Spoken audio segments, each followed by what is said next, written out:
Before we actually go ahead with the installation, I'd like to take a minute to talk about the different types of feeders you can use to feed your package. The first one is a Boardman style entrance feeder. A quart-sized jar screws onto the lid. The lid has tiny pinholes that the bees are able to drink from. The jar slips into the hole, and the feeder slips into the entrance. This is a nice feeder, but the bees have to travel all the way down outside the hive to access the syrup that's draining from the jar. They actually have to leave the hive to access the syrup because the feeder only slips into the entrance this far. If you're up north and it's cold, the bees aren't going to be able to access this feeder.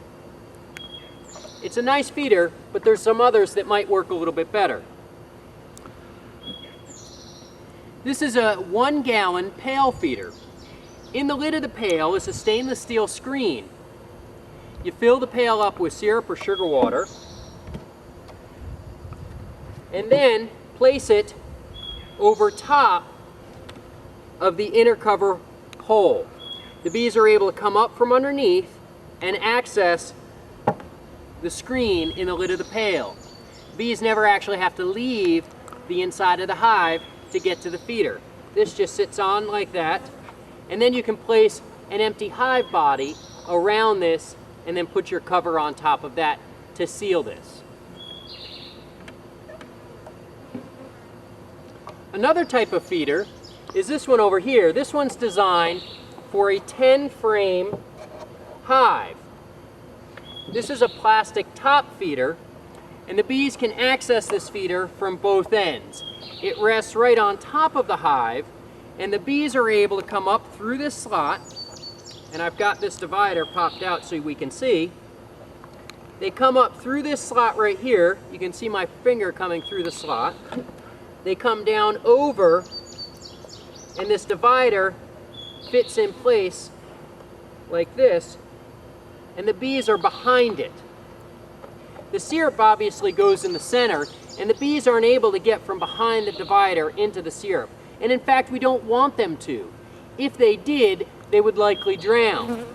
At the bottom of this divider is a scalloped edge that allows the syrup to flow underneath, and the bees are protected from that by being behind this divider, and they can easily extricate themselves if they happen to fall into the syrup. This is a very nice feeder because when it's on top of the hive, you can open it and the bees are still enclosed in the hive. That's both an advantage and disadvantage. With the bees confined inside, if you have robber bees coming in from outside of the hive, the bees aren't able to defend this feeder, and you're likely to create a robbing situation. You can help reduce that a little bit by again taking an empty super, placing this around the feeder like this, and then putting your inner cover on top. This usually results in a little bit tighter seal and reduces the likelihood of robbing bees coming in from the outside. Just be aware that if you've got an upper entrance, that it's closed off so the robber bees can't come in and down through the hole to rob the feeder. If you see a lot of bees drowning in here, the only way the bees can get into this portion of the feeder is if they're coming in from the outside. So look for openings either around the feeder or perhaps around the inner cover to ensure a tight seal. Another type of feeder, which is very similar to our plastic feeder, is this 8-frame wooden top feeder. This is one that we make right here at the bee farm. And this is a nice feeder because the bees are able to come up from the slot in the center, but notice that there's no divider to confine the bees into the feeder.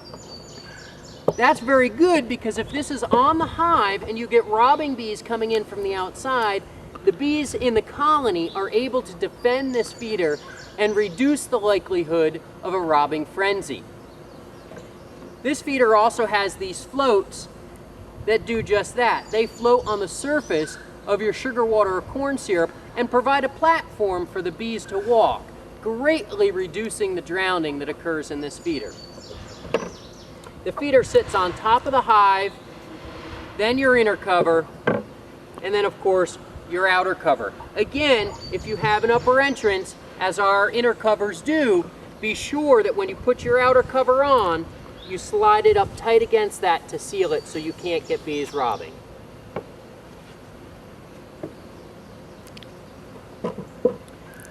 Another type of feeder is the division board feeder, or the frame feeder. And as the name implies, it hangs in place of a frame actually in the hive.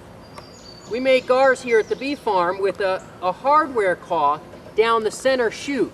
This provides the bees a ladder to walk up and down so they can access the syrup, and again greatly reduces the drowning in this feeder. This hangs inside the hive, and you can pour syrup right down the chute and the bees can access that. The last type of feeder that I'd like to talk about is the one that we actually include with our beginner's kit. It's a type of entrance feeder. I've got two, a small and a large. They're both the same. They come apart, you fill the container, and the base simply slips on top. The advantage of these feeders over the Boardman style is that the syrup flows out here into these troughs. These troughs slip all the way in to the entrance of the hive. So the bees never actually have to leave the hive to access the feeder. They can access it from inside. That's why we include this one with our beginner's kits as opposed to any other type of feeder, because the bees can access it from inside.